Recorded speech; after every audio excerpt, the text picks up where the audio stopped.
Excellency, dear Minister Hanko, thank you very much. It's a good morning, ladies and gentlemen. It's a pleasure and honor for me to be here with you today, in my home country actually, and contribute to a topic of utmost importance for the future of Europe. It's competitiveness in the area of research and innovation, which I guess we all agree largely determines the competitiveness of its economy, and this in turn is the basis for prosperity.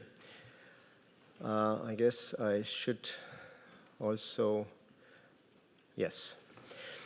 The relevance of application-driven research in this context is self-evident. Less evident is the role of curiosity-driven basic research.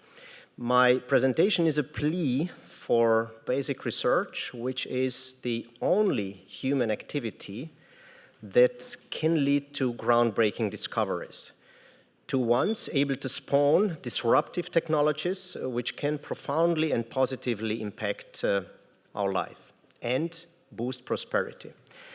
I'll give you an example that addresses major challenges of our time. Some of the major challenges of humankind meets in the 21st century include stopping global warming and loss of biodiversity, maintaining prosperity in wealthy countries, and perhaps even more importantly, boosting it in developing ones, fighting thereby a two-class humankind which our planet accommodates today. Last but not least, protecting the health of all humans in the best possible way in high and low income countries likewise. I'll focus on this last challenge, which will also help tackle the previous ones. There is a pressing need, there is a really pressing need for improving the efficiency of protecting human health. Just as an example, every year 17 million people under the age of 70, science refers to this as premature deaths, of non-communicable diseases, die of non-communicable diseases such as cancer, diabetes, cardiovascular, and chronic respiratory diseases. 86% of them in low and middle income countries with a GDP per capita in the range of several $1,000s. As a result, newborns have a perspective for a healthy lifespan some 10 to 20 years shorter than their counterparts in developed countries. More than 3 billion people, almost half of the Earth's population, has to accept this gloomy prospect, and, understandably, more and more are reluctant to do so. We all know the consequences. It's not merely a moral duty to fight this two-class humankind. On the long run, it is a matter of survival of humankind on this planet. Highly developed economies fight the problem by spending enormous amounts for medical treatment in the lack of effective screening for early detection, and accept enormous economic losses due to the inefficiency of all those expensive treatments being applied far too late in most cases. In the European Union, these costs total to way more, actually really way more. I just wanted to share with you a round number. That's why I rounded down. It's way more than 1,000 billion euro year by year, per capita more than 2,500 euro per year. This makes it completely evident that such amounts are clearly unaffordable to low-income countries where the total GDP per capita is in this range. And people live, more than 3 billion people live in such countries. The only glimmer of hope for those more than 3 billion people is a cost-effective health screening that is able to catch the most prevalent killers in their early stage when treatment is much less expensive and has a much higher success rate. Such a transformation of healthcare from its current reactive mode to a future proactive, preventive mode of operation would not only benefit low-income countries, it would also save many lives in Europe and, in addition, enormous costs currently spent on inefficient treatments and incurred by losing the activity of valuable members of society. Hundreds of billions could be saved for better education, healthcare, and infrastructure to boost competitiveness and help maintain prosperity. Can basic research contribute? Yes, it can. I'll show you an example.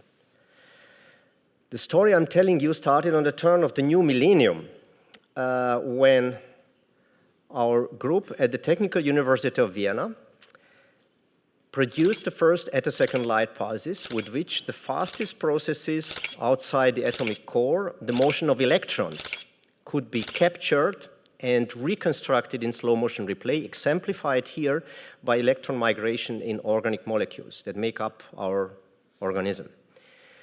This slow motion replay is performed with a time magnification of 10 to the 15, that is 1,000 trillion, equivalent in space to the magnifying power of the world's biggest space telescope. By the way, it's being also by a European organization, the European Organization for Astronomy in the South Hemisphere in Chile, plus the best electron microscope. Electronic motions are of utmost importance for our life, for our biological and modern life likewise, and probably that's why the Royal Swedish Academy found the ability to capture them worthy of the 2023 Nobel Prize in Physics, which, by the way, had been earned entirely on European soil. We have shown that the attosecond flashes tracking electronic motions are also enabling us to sample the oscillation of light waves, which occur on the same time scale as electronic motions. This ability, some 15 years later, opened the door to capturing what I would refer to as the heartbeats of molecules in human blood. And all of a sudden, somehow out of the blue, curiosity-driven basic research has spawned applied research of high societal relevance. Imagine we expose human blood plasma to an extremely brief infrared laser pulse, which brings the molecules in vibration. These vibrations are the heartbeats of molecules. Their frequencies are specific to the atomic composition and structure of the molecules. So basically, the signal that they make up, this one here in the frame, is a kind of a fingerprint-like information about these molecules. This signal comes in the form of an infrared light wave emitted behind the excitation. And whenever the molecular composition of the sample changes, this signal also changes. We have dubbed it, which basically contains all these heartbeats, as the infrared molecular fingerprint of the blood sample, simply because it comes in the form of an infrared wave. And this very infrared electric field molecular fingerprint can now be captured by highly sensitive attosecond metrology, which was developed for something completely different 20 years ago, right?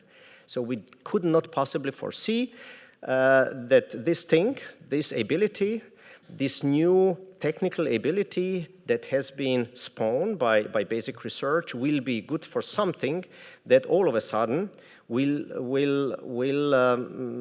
offer the potential to open the door for something really important. This fingerprint signal is expected to change whenever emerging abnormalities change the sample's molecular composition, which we actually recently verified for several chronic conditions such as lung cancer. Why lung cancer in the first place? Well, more than 1 million people are being confronted with this devastating diagnosis, stage 4 lung cancer, where you have a prognosis for remaining lifetime of about 1 year, slightly more if you are lucky, and you respond to the therapies that are available. Capturing the disease at an early stage before metastases occur would greatly improve chances for long-term survival. Search for blood-based biomarkers enabling reliable early detection has remained unsuccessful so far, in spite of billions of dollars that have been spent on the development, discovery of just lung cancer biomarkers so far. Finding those individual marker molecules out of hundreds of thousands of different molecules human blood is composed of is like finding a needle in a haystack. Instead of searching for individual biomarkers, we propose to access the global molecular landscape and listen to the heartbeats of all these molecules that are there. And these heartbeats we excite by an infrared laser pulse. In collaboration with the Clinic of Pulmonology of the University of Munich, we collected samples over the years, of patients diagnosed with non-small cell lung cancer, the most common form of lung cancer, as well as samples from reference individuals, either healthy persons or patients with some other disease of the same organ. Out of the thousands of samples collected, we have selected 470 of lung cancer patients, samples of lung cancer patients, and the same number of samples of reference individuals free from cancer. We call them controls, with the two cohorts carefully matched regarding the distribution of the subject's age and other parameters like BMI. These are here the infrared electric field molecular fingerprints of all selected samples, zooming in on a time interval, some 1,000 femtoseconds behind the excitation. The excitation you see on the left, it's actually just a trailing edge of the huge, strong excitation. And you see the ratio. The molecular signal is much weaker, but thanks to the sensitivity of attosecond technology, we can capture them. As you see, these very nice thin lines, which actually display the infrared fingerprints of the blood samples of cancer patients and healthy individuals. Cancer patients are the red lines, and healthy individuals are depicted by the blue lines. And you see that conspicuous differences between case and control fingerprint signals come to light at these later times after the excitation where molecular emission has taken command. These differences are caused by many, at present, not yet known molecules. But the beautiful thing is we don't even know these molecules. The main thing is that they cause these changes reproducibly and robustly whenever a tumor starts developing in your lung. And we can use these changes to distinguish the sample of a cancer patient from that of persons not carrying a malignant tumor in their body. Ideally, we shouldn't try this by human eye. Recognizing and differentiating patterns is one of the tasks that artificial intelligence excels at, vastly outperforming human intelligence in that respect. One can use a fraction of the case and controls molecular fingerprints to train artificial intelligence, briefly a lung cancer screening algorithm, and the remaining fingerprints are then used to test the trained algorithm. And here you see the classification efficiencies of the lung cancer screening algorithm trained and tested with infrared fingerprints. As you see, the classification efficiency is very moderate for stage 1, hardly reaching 60%, but gets close to 80% for stage 2, which is still early stage, and exceeds 80% for stage 3A, each of which are resectable, non-metastasized stages with good prognosis. These values are encouraging, but still offer quite some room for improvement. How to get better? More sharply defined reference fingerprints would allow the algorithm to more easily recognize aberrations caused by the disease. That's quite obvious, I guess. But how can we reduce the natural biological variability between persons used as controls, which manifests itself in this broad range of blue lines? It's not a sharp line, as you see. It's quite a range of different fingerprints for all the healthy individuals. Unfortunately, we can't reduce this between person variability. No way. We are all different to this extent. But we could replace the control fingerprints taken from other persons by a set of the same person's fingerprint collected before contracting the disease, provided that we collected them regularly in the framework of a screening program. We can simulate this reduced variability of control fingerprints, as you see on the left bottom diagram, shows the reduced variability of control fingerprints taken from one and the same person over time, and can use this and evaluate now just in computer simulation how our lung cancer classifier would perform in a setting where each cancer fingerprint would be referenced to a set of controls taken from the same person before contracting the disease. And here you see the result. Isn't it incredible? Isn't it incredible? Dramatically improved classification efficiency of early stage lung cancer, stage 1, more than 90%. To the best of our knowledge, completely unprecedented values for early stage lung cancer, in spite of the billion scale research for individual molecular biomarkers. Meanwhile, infrared fingerprinting has proven its capacity to detect quite a few other conditions, altogether 8 different types of cancer. That's the number we have looked at so far. All types of cancer that we have looked so far basically, obviously, leaves their signature in the infrared fingerprint of blood samples, and several other major non-communicable diseases, such as highly prevalent cardiovascular, metabolic, and respiratory disorders. These classification efficiencies have been obtained, once again, with reference fingerprints collected from other persons. Based on our proof of principle lung cancer study, we may be able to capture all these conditions in their early stage of development if the references are collected previously from the same person. This is only possible if they are donating blood regularly whilst being healthy. This prompted us to establish the Center for Molecular Fingerprinting in Budapest several years ago, and roll out a large-scale nationwide longitudinal study, the Health for Hungary program, back in 2021 for following up 15,000 individuals across the whole country.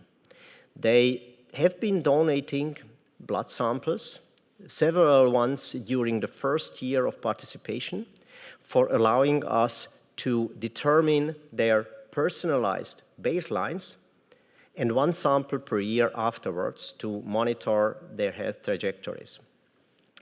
The preliminary analysis of infrared fingerprints, here shown in a spectral domain, of the first 4 blood donations of more than 2,000 study participants, corroborates the hypothesis that the variation of the fingerprint of any person over time, this is the violet curve, any person over time is substantially smaller than the differences between healthy individuals, shown by the red curve. As we have seen before, using these individualized references is the key to early detection of severe chronic conditions leading to 17 million premature deaths every year. In our study, initially, none of the participants is diagnosed with any of the 4 major categories of non-communicable diseases displayed here. During the 10-year study period, however, we expect more than 1,500 cardiovascular events, more than 800 participants diagnosed with diabetes, more than 500 with COPD, and more than 160 with lung cancer. Their blood samples taken at the time of the diagnosis and before will be invaluable for testing and validating the capacity of infrared molecular fingerprinting and possibly other liquid biopsy approaches to answer the overriding question: what is the most economically viable set of health data that enables comprehensive and reliable monitoring of human health? Which directly leads us to the question whether molecular fingerprinting and/or profiling of human blood can provide sufficient information for health screening. Our quest for the answer is driven by a vision which was beautifully formulated by our research director, Michael Žigman, from Slovenia, by the way.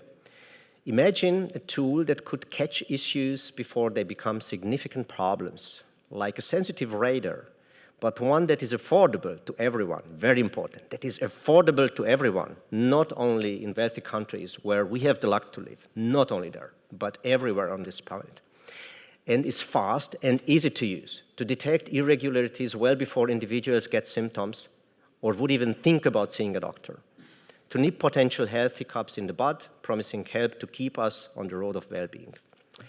More than 100 researchers from a dozen of countries of the European Union, from several ones from Asia and North America teamed up to pursue this vision based here in Budapest and in Garching, near Munich. So far, 3 institutions, the Ludwig Maximilian University of Munich, the Max Planck Institute of Quantum Optics, also in Munich, and the Center for Molecular Fingerprinting based in Budapest joined forces to pursue the grand goal of establishing a new cost-effective screening platform for the 4 major non-communicable diseases killing some 75% of the population of our planet, including 17 million premature deaths every year. But given the importance of the grand goals pursued here, it is more than likely that this bilateral German-Hungarian project soon becomes multilateral. We are in discussion with His Excellency Minister Polasek from Austria, who was supposed to be here today, but unfortunately couldn't come due to the events from the last few days. And his ministry in Vienna is about to actually discuss with us how Austrian research institutions could also join in. Also, Wrocław University from Poland is about to come aboard, but this was temporarily halted by the European Commission's decision from December 15, 2022, to exclude several Hungarian universities from the European funding programs, preventing, unfortunately, a Munich-Budapest-Wrocław consortium from applying jointly for an ERC starting grant, as well as, unfortunately, preventing several other interested ERC grant holders to join this endeavor. Before others join us to invent the future, in this particular case, the future of healthcare, the research that seamlessly turned from curiosity-driven basic research to mission-driven applied research is being implemented in Munich and Budapest, and I would like to invite you to a virtual tour through our fingerprinting laboratories, if I'm allowed, just a couple of minutes. Of course. I think you will enjoy this. A virtual tour through our fingerprinting laboratories operated on the research campus in Garching at Munich. It's just in the north of Munich, halfway between the airport of Munich and downtown Munich.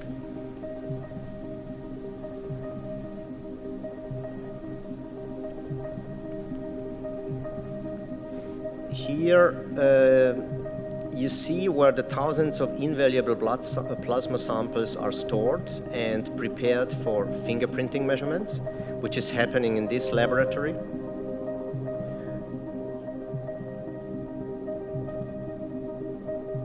With the next generation instrumentation, the Infrasampler 3.0 class being developed in a clean room next door. While the blood samples, along with accompanying clinical data, are being collected from 15,000 individuals, the Center for Molecular Fingerprinting is planning and building its new home on the central campus of Budapest, a few hundred meters away from here. The CMF building will include a state-of-the-art cryogenic biorepository, one of the most modern in the world, for handling and storing the 200,000 blood plasma samples to be collected in the H4H study, along with a database of comprehensive health data of the study participants. Furthermore, state-of-the-art fingerprinting and profiling technologies for comprehensive molecular characterization of human blood will be accommodated, yielding an infrastructure and clinical sample collection that are second to none in the world.